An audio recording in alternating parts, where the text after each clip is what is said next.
Bom dia a todos, a paz do Senhor, tudo bem com vocês? Estamos mais uma vez reunidos para mais uma aula da nossa EBD, que está tratando do tema dos atributos de Deus, a revista Quão Grande És Tu, da editora cristã evangélica. E hoje nós veremos um dos assuntos mais importantes desse tema, dos atributos de Deus, que é a glória de Deus, lição número 16, que tem como versículo-chave aquele famoso, um dos versículos mais famosos da Bíblia, João 1,14. E o Verbo se fez carne e habitou entre nós, cheio de graça e de verdade, e vimos a sua glória, glória como do unigênito do Pai. Vamos, antes de começar esse assunto que é tão importante, orar, pedir a Deus que Ele nos oriente, abra o nosso coração, que nos dê, que nos faça sentir a reverência, que nos faça ter a reverência e o temor e o tremor necessários para que nós aprendamos um pouco desse assunto tão importante que é a glória de Deus. Santo Deus, nosso Pai, muito obrigado, Senhor, por esta oportunidade de aprender mais sobre Ti, de nos aproximarmos mais de Ti, Senhor. Que o nosso coração esteja aberto, preparado, Senhor, longe de todas as distrações, que nos ensina a ter a reverência necessária, Senhor, para nos aproximarmos deste assunto, Senhor, porque sabemos que somos tão limitados em nossos pecados, Senhor, que Te conhecer se torna muito difícil, mas nós Te rogamos, Senhor, que o nosso coração esteja preparado, Senhor, para aprendermos tudo que vai ser falado aqui, Senhor. Que eu seja usado por Ti, Senhor, para ser um canal que eu possa transmitir tudo que eu tenho aprendido através das minhas leituras e das minhas orações e da minha vida cristã, Senhor. Assim eu oro e Te agradeço em nome de Jesus. Bom, um dos alvos dessa lição seria justamente a santidade, O alvo dessa lição é ter a comunhão com Deus, aprimorarmos a nossa comunhão com Deus e percebermos que isso só é possível através da nossa santidade, de termos uma atitude santa, uma atitude que rejeita totalmente o pecado e tudo que se relaciona com o pecado, Esse seria um dos alvos dessa lição. O objetivo de aprendermos, de estudarmos a glória de Deus é um objetivo que ele tem aplicação prática nas nossas vidas, Ele visa justamente isso, nós aplicarmos isso na nossa vida e nós, através deste conhecimento da glória do Senhor, nós nos destacarmos do mundo, nós sermos o que nós devemos ser realmente, luz neste mundo de trevas, E o que nós podemos definir, como nós podemos definir o que é a glória, A glória de Deus pode ser definida como a soma de todos os atributos de Deus manifestados de uma forma visível aos homens, Para que os homens possam assim conhecê-lo cada vez mais e se aproximar mais dele e ter cada vez mais comunhão. É uma manifestação progressiva, que ela vem ao longo da Bíblia. Nós vemos desde o Gênesis, depois vem os profetas, os reis, vem até culminar na revelação maior até agora, até o momento que é o seu próprio Filho entregue por nós, seu próprio Filho que vem ao mundo manifestando a glória de Deus através das suas palavras e através dos seus feitos. Então, resumindo, seria assim, tudo que nós temos estudado até agora, neste curso, nós temos visto a santidade de Deus, a soberania, a onipotência, a onisciência, a onipresença, a justiça, a ira de Deus, tudo que nós temos visto, seria como, a glória de Deus seria como a soma de todos esses atributos, manifestados em eventos, num evento visível. Por exemplo, nós temos, antes de Deus se manifestar no tabernáculo, no Gênesis tem o dilúvio. O dilúvio é uma manifestação, não deixa de ser uma manifestação da glória de Deus, porque naquele evento nós vemos vários atributos de Deus: o perdão, a misericórdia, o amor, a santidade, a ira dele, a justiça, manifestados ali, naquele momento em que ele salva a família de Noé e o resto da humanidade é submerso. Esses são momentos de manifestação da glória de Deus. Também quando o povo do Egito, o povo dele sai do Egito, retirado do Egito, sai do jugo da escravidão, ele retira o povo do jugo que eles estavam sofrendo ali no Egito, faz eles atravessarem, abre as águas do Mar Vermelho. Aquilo também é uma manifestação da glória de Deus. Deus manifestando ali a sua glória, a sua justiça, mostrando que o quanto ele ama o seu povo e o quanto ele é justo, manifestando os seus favores, manifestando todo o seu poder em favor do povo santo, de um povo que ele quer, que ele tem como meta fazer com que aquele povo seja santo, né? Nesta lição nós vamos ver, ela é dividida, a manifestação da glória de Deus é dividida em 4 tópicos. Primeiro, a glória de Deus no tabernáculo. Segundo, a glória de Deus no templo, em Jesus Cristo, e depois na igreja. No primeiro tópico, a glória de Deus no tabernáculo. O que seria isso? Quando o povo judeu sai do Egito, eles recebem a Moisés, através de Moisés, eles recebem as leis, os 10 mandamentos, tudo, e começa aí um processo de santificação. É como se Deus já estivesse ensinando o que ele quer que o povo faça, como que o povo tem que fazer para se relacionar com ele. Ele mostra todo o desejo dele de se mostrar ao povo, o povo que ele ama, de servir o povo, de ser o Deus único daquele povo. Para isso, ele se mostra ali. Nós vemos no Êxodo, no capítulo 16, no versículo 7, aparece uma manifestação de Deus para o povo que está no deserto. Então, Deus aparece na forma de uma nuvem no deserto. É mencionado assim: viram a glória de Deus numa nuvem. Deus começa a se mostrar. No capítulo 19, no Monte Sinai, Deus se mostra através de toda aquela, como nós podemos dizer, uma teofania. Deus aparece em cima, escolhe o Monte Sinai para ser o monte em que ele vai se revelar, através de uma manifestação assim assustadora, os raios, os trovões. Deus quer mostrar aí toda a sua autoridade, mostrando o quanto ele está irado com o povo que é pecador. Então ele visa naquela manifestação impressionar, impactar o povo, para que o povo receba as leis, os 10 mandamentos, receba com temor e tremor. Depois disso, mesmo no Êxodo, ainda no Êxodo, no capítulo 40, Deus orienta Moisés como tem que ser a construção do tabernáculo, como tem que ser a divisão de do átrio, as cortinas que tem que separar. Tudo isso Deus ele está preparando, ele está mostrando que ele tem vontade de habitar no meio do seu povo. Ele vem através do tabernáculo, é uma manifestação do desejo dele de habitar no meio do seu povo, que o povo tenha comunhão com ele, mas ele estabelece os princípios, né, os preceitos que precisam ser seguidos, todas as regras que precisam ser seguidas para que haja essa comunhão, porque o povo está em pecado, o povo é pecador. Deus, sendo santo, então ele estabelece todas aquelas regras que depois no Levítico vão ser todas especificadas, quantos os animais que têm que ser sacrificados, o sacrifício para cada tipo de falta do povo, para cada tipo de pecado, o sacrifício do sacerdote. Então são manifestações, expressões de Deus para que o povo tenha acesso a essa glória, né? O Levítico é um manual, como se fosse das regras para que o povo aprenda o que é a santidade de Deus, conheça mais de Deus, né? É mais um passo nessa revelação progressiva que Deus vai se mostrando diante do seu povo, vai mostrando diante do seu povo.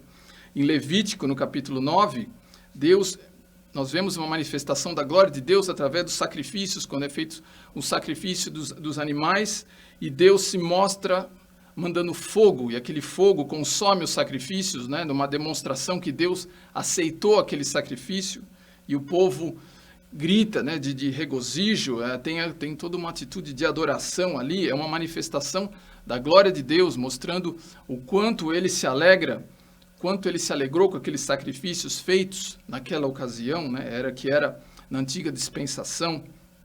Então, tudo isso são manifestações, né, da santidade de Deus. Isso é importante para as nossas vidas, né? O que isso diz respeito a nós, né? Como nós podemos avaliar, é uma lição para nós avaliarmos a nossa santidade, como está a nossa santidade, né? Como você avalia a sua santidade, né? Pelo seu palavreado, pelos seus pensamentos, nas suas relações, nos seus relacionamentos, nas atitudes que você tem na sociedade, né? Isto é algo importante, algo que nós devemos sempre aplicar em nossas vidas, né? Não é porque aquilo era do Antigo Testamento que nós não vamos ler, não. Isto é importante porque os métodos mudam. Deus pode mudar até o método, mas o princípio é sempre o mesmo, é o princípio da santidade, continua sendo tão atual quanto naquele tempo, né? Então, é isso que nos ensina a glória de Deus manifestada ali, no tabernáculo, né? No segundo item, nós temos segundo tópico, a glória de Deus no templo. A glória de Deus manifestada no templo, né? Então, aí vem a época dos reis, nós vemos Davi, Salomão. Davi, ele tem uma relação tão forte, tão intensa, né? Uma relação de gratidão, de amor a Deus, que ele começa a sentir no coração dele um desejo de construir um templo. Ele fala, quero construir um templo para o meu Deus habitar, mesmo quando Deus fala que Deus não habita em templos, mas Davi tem um carinho tão grande, é algo que constrange tanto ele que tem esse desejo, mas quem realiza é o seu filho, é Salomão. Nós vemos ali, né, é descrito no livro de Reis, todo o empenho, né, todo o esforço em construir um templo, né, todo o desejo, todo o esforço de fazer um templo que honre a Deus, né? E nós vemos no primeiro livro de Reis, lá no capítulo 8, quando tem a consagração, quando o templo fica pronto, e é manifestada ali naquele momento a glória de Deus, através da Shekinah. O templo ele fica todo coberto, todo preenchido da fumaça de Deus, a fumaça, né? Fumaça que é um símbolo da glória de Deus. Ela aparece não só nesse capítulo, mas em outras passagens também no Antigo Testamento. Nós vemos isso, aquela fumaça simbolizando que Deus está se agradando daquela atitude, se agradando dos sacrifícios queimados oferecidos a Ele. Então, a Shekinah, que é a presença da fumaça, é também um sinal da glória de Deus na antiga dispensação, né? Como nós temos isto? Como você tem cultivado a presença de Deus? Se você tem orado, você tem lido a Bíblia diariamente, é isso que nós temos para nós, né? Que nós não buscamos Deus no templo, nós não cremos que Deus está num templo, né? Nessa época, quando Israel constrói esse templo, Salomão constrói, o templo ele se torna uma referência do lugar da manifestação de Deus, naquele momento. Hoje nós não temos isso, não temos um lugar específico onde Deus vai se manifestar, não tem um lugar assim, mas isso tem um sentido para nós, né, de nós reverenciarmos o templo como um lugar onde o povo de Deus se reúne para adorá-lo. Então é manifestada a glória dele através do povo. Não é o edifício do templo que é adorado, que é glorificado, mas a glória está nas pessoas, em nós, no povo de Deus, reunido no templo para reverenciá-lo, né? E no terceiro tópico que é colocado aqui, que é o mais importante, a glória de Deus em Jesus Cristo. Aproximadamente 600 anos depois dessa manifestação da glória de Deus no templo, Jesus Cristo vem ao mundo, Deus se manifesta em pessoa, né, para habitar entre nós. O sentido disso, o sentido do versículo de João, capítulo 1:14, o verbo se fez carne e habitou entre nós, tem esse sentido de acampou entre nós, tabernaculou entre nós. Então aí é a maior manifestação, a vida até então de Deus, da presença de Deus no meio do seu povo. O verbo se fez carne, o verbo simplesmente não se revestiu de carne, mas o verbo se fez carne. Jesus é Deus encarnado, num ato de solidariedade com os homens. Ele vem sofrer, sentir as nossas dores, sentir todos os nossos anseios, as nossas carências. Ele vem em pessoa. Essa é a revelação mais maravilhosa que Deus poderia ter feito, algo que nenhum homem teria imaginado, né? E Deus fez isso. E a glória de Deus foi manifestada quando Jesus Cristo fez milagres, todos aqueles milagres, cada vez que ele controlava as forças da natureza, a multiplicação dos pães, a expulsão de demônios, libertação de pessoas possuídas, tudo isso eram manifestações da glória de Deus. Deus estava fazendo aquilo, querendo mostrar, olha, o ser humano, ele me pertence, ele pertence a mim, ele está caído, corrompido por todos os pecados, impedido de ter comunhão, impedido de ter vida plena, mas eu vim para libertar o homem, para perdoá-lo e fazer com que ele tenha comunhão comigo. Ele veio estabelecer a paz, né? Tudo que nós possamos falar sobre isso, né, vai estar sempre abaixo, né, de um acontecimento desse. A vinda de Jesus Cristo, todo o seu ministério, a sua ressurreição, ela divide a humanidade, né, em dois períodos. A partir de Cristo, o sobrenatural entra no mundo. A partir de Cristo nós podemos ter esperança, o homem pode ter vida plena. A vida do homem não é em vão, o homem tem aí a possibilidade de ter uma verdadeira vida que agrada a Deus. O apóstolo Paulo fala em várias passagens da magnitude disso, de Jesus sendo aquele que conciliou. Deus usou Jesus Cristo, o instrumento para que fosse reconciliada as coisas do céu e da terra. Tudo que nós poderíamos, né, querer e muito mais foi realizado nisso, né? E o que nós podemos daí aplicar para a nossa vida, né? O quanto nós temos nos beneficiado disso, o quanto nós temos desfrutado desse privilégio enorme de ter comunhão com Deus, né? Simplesmente ser um cristão, seguir a Jesus Cristo não é simplesmente seguir o que ele falou, obedecer o que ele disse, não é só seguir normas e preceitos, mas é ter um relacionamento com ele, é recebê-lo em nosso coração para que a vida dele se manifeste dentro de nós, é nós termos o próprio Deus que criou todas as coisas vivendo dentro de nós, né? É um privilégio indescritível, né? E o quanto nós temos vivido isso, né? Nós temos nos apoiado só nele ou nós estamos buscando algo mais? Você tem crido, você tem buscado Jesus Cristo, sentido a presença dele, todo o amor dele, toda a vida e a verdade que há nele? Ele está acima, Jesus está acima de qualquer outra atitude religiosa, qualquer ritual, qualquer fórmula mística. Ele é a própria vida em nós, né? Recebendo em si, nós temos a verdadeira vida. Ele é o caminho, a verdade e a vida. É o caminho que todo o homem esperava. Era o que estava faltando, né? Então é a revelação de Deus completa.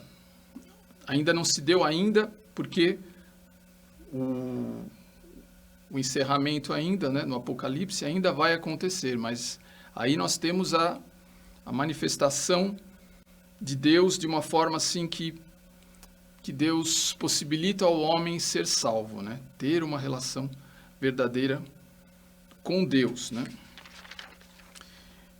E o quarto tópico seria o resultado de tudo isso, o resultado dessa manifestação, dessa entrada sobrenatural de Deus no mundo, dele viver no meio do seu povo, que é a glória de Deus na igreja, que é onde que nós temos atualmente, né? A glória de Deus na igreja, ela se manifesta porque a igreja é a reunião, não é simplesmente uma associação religiosa, social, ela é a reunião de todos os redimidos, dos santos redimidos. É a reunião dos pecadores que seriam condenados, mas eles foram, pela graça, pela extraordinária graça de Deus, foram redimidos. Então, isso só já é uma manifestação da glória, né? Pessoas que não teriam não buscariam a Deus de qualquer outra forma por sua própria iniciativa, mas que pela ação do Espírito Santo, pela intervenção de Deus, se reúnem num grupo para glorificá-lo, para trabalhar, para contribuir para a expansão do teu reino, expansão do reino dele neste mundo, né? É maravilhosa, né? Então aí nós temos a graça, é uma manifestação da graça extraordinária de Deus, quando Paulo fala. Cada um de nós, contemplando a face de Cristo, somos transformados de glória em glória na semelhança dele. É um processo gradual, nós vamos sendo transformados gradualmente, né, na imagem e na semelhança, nos tornando cada vez mais semelhantes a Cristo, né? Por isso que a igreja ela não é perfeita, nós sabemos que há problemas, que há coisas que não deveriam ocorrer, mas que ocorrem, porque a igreja ela está sendo aprimorada, Jesus está esculpindo, ele está embelezando a igreja, que é a sua noiva, ela está em processo de transformação, né, de crescimento. Então, por isso que nós vemos, ocorrem certos problemas na igreja, mas isso não é motivo para nós desanimarmos, não é motivo para crítica, porque isso faz parte, nós devemos, inclusive, até, isso deveria ser, o fato de nós vermos coisas, às vezes, na igreja que não nos agrada, deveria ser um motivo para buscar ainda mais a Deus, não desistir, né? Porque essa é a vida em Cristo, é uma das formas da glória de Deus se manifestar na igreja. Nós vivemos a vida, temos uma vida em Cristo, como diz Pedro, né, no capítulo 4, ele fala, nós temos uma nova vida, somos transformados, somos um povo separado para ser um povo de sacerdotes, né? Um povo especialmente preparado para fazer obras, as obras que Deus determinou desde sempre para que nós façamos, né? Vemos a glória de Deus na igreja, na comissão, na proclamação, nesse trabalho de proclamação que a igreja tem, de tornar conhecida ao mundo essa mensagem, a mensagem da salvação, né? Como se vê em Atos, os apóstolos saindo, eles falando, não podemos deixar de falar tudo que temos visto e ouvido, né? Para isso fomos comissionados, para isso nós testemunhamos, somos testemunhas da glória, da ressurreição de Deus, da vitória de Deus sobre a morte, para proclamarmos isto ao mundo, né? Então, a igreja é a luz, ela tem que ser a luz de Deus neste mundo, né? Tem que ser o sal, né? Concluindo, como nós devemos viver isso em nossas vidas. É bonita aquela passagem da primeira carta de Coríntios, capítulo 10, versículo 31, que Paulo fala, tudo que vocês fizerem, façam para a glória de Deus, quer comer ou beber ou qualquer outra coisa, façam para a glória de Deus. Assim, para não ficar, ele está dizendo isso para que nós não fiquemos divididos assim. Esta é uma atividade secular, esta é uma atividade sagrada. O que Paulo está propondo é que nós vivenciemos isso no nosso dia a dia. Tudo que nós fizermos, o nosso trabalho, o nosso estudo, os nossos relacionamentos, que nós façamos tudo para glorificar a Deus, sendo como uma oferta a Ele. O trabalho, o esforço, tanto que seja o que nós fazemos na igreja ou em qualquer outra coisa, nós façamos isso para a glória de Deus. Isso torna a nossa vida, né, participante, né, da espiritualidade, né, que nós vivemos em Deus. Tudo fica impregnado. Essa é a intenção de Paulo em recomendar isso, né, como ele diz depois em Romanos. Dele, por meio dele, para ele são todas as coisas. Se nós colocarmos Jesus Cristo em tudo que nós fizermos, toda a nossa vida vai se enriquecer com um conhecimento, com uma substância muito maior, infinitamente maior do que com as pessoas que não glorificam a Deus, né? Que não seguem a Deus, né? De tudo isso que nós temos falado, a glória de Deus, muitas vezes, nós temos a tendência de pensar como algo que não diz respeito à nossa vida, ao nosso cotidiano, mas é justamente o contrário. Ela é importantíssima para a nossa comunhão com Deus, para o nosso crescimento. Deus manifesta, todas as vezes que Deus manifestou a sua glória, não é algo que ele faz, algo para ser exclusivamente algo visual, algo que impressiona, que impacta, mas é algo que nós precisamos disso, é importante. Quando nós lemos que Isaías presenciou a glória de Deus, e ele caiu ali, né, no capítulo 6, ele presencia a glória de Deus, nós precisamos buscar isso, não que nós tenhamos uma visão como Isaías teve, não que nós vejamos como os apóstolos que viram Jesus Cristo ressuscitado e glorificado, mas nós precisamos ter isto no nosso coração, mesmo que eu não veja com os olhos, mas com os olhos do coração, tenho aquela visão de Isaías, eu vejo Jesus ressuscitado, glorificado e exaltado.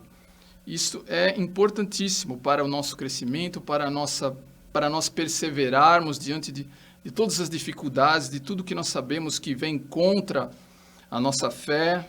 Nós sabemos que enfrentamos muitos obstáculos neste mundo, né? Mas essa manifestação da glória de Deus, ela nos anima, ela nos exorta, ela é como uma exortação a nós perseverarmos, né? Eu testemunho aqui algo muito bonito que eu senti quando eu estava lendo o livro de Daniel, em que Daniel tem a visão do homem de linho, o homem vestido de linho com cinturão de ouro e os olhos dele em fogo, e eu associei aquela visão com a visão que João teve também. Quando João tem Apocalipse, ele tem uma visão ali do homem de Jesus glorificado. Então, um dia eu entendi que aquilo não é algo que não tem nada a ver com a vida, com o nosso dia a dia, mas é exatamente o que Deus tem para nós. Ele quer compartilhar dessa glória toda conosco. É isso que ele tem reservado para nós na eternidade, quando nós estivermos em comunhão eterna com ele, nós vamos compartilhar disso nos nossos corpos transformados, preparados para desfrutarmos de uma comunhão eterna com ele. Todas essas manifestações, elas visam isso, nos ensinar, nos preparar, nos amoldar a nossa sensibilidade, o nosso entendimento para tudo que Deus tem guardado, tem reservado para nós na eternidade.